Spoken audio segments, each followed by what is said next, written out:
আমার জীবন, আমার নামাজ, আমার কুরবানি, আমার মরণ একমাত্র আল্লাহর জন্য। ওরে মুমিন গোলাম,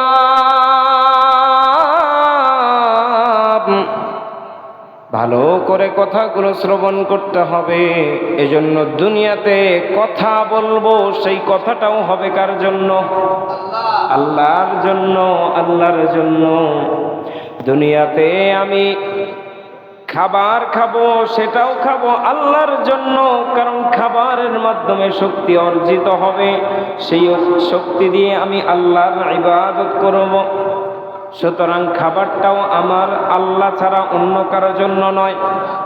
আমাদের জীবনে একজন মুমিন যেই ব্যক্তি হবে, পাক্কা ইমানদার যেই ব্যক্তি হবে, তার প্রত্যেকটা কাজ হবে আল্লাহর জন্য।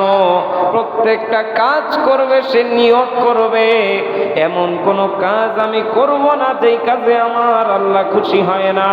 যেই কাজ করব ভেবে চিন্তে করব, এমন কাজ করব যেই কাজে দুনিয়ার কেউ খুশি হোক বা না হোক, বাবা মা খুশি হোক বা না হোক, স্ত্রী খুশি হোক বা না হোক, সন্তান খুশি হোক বা না হোক, এলাকার নেতা খুশি হোক বা না হোক, মুসল্লি খুশি হোক বা না হোক, একমাত্র এমন কাজই করা লাগবে যেই কাজে আমার আল্লাহ খুশি হয়ে যায়। কথা বলেন ঠিক কিনা?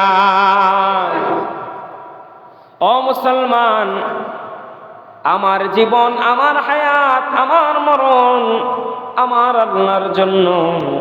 সুতরাং জীবন যতদিন আছে হুকুম চলবে কার? জবানটা খুলে বলেন না কার?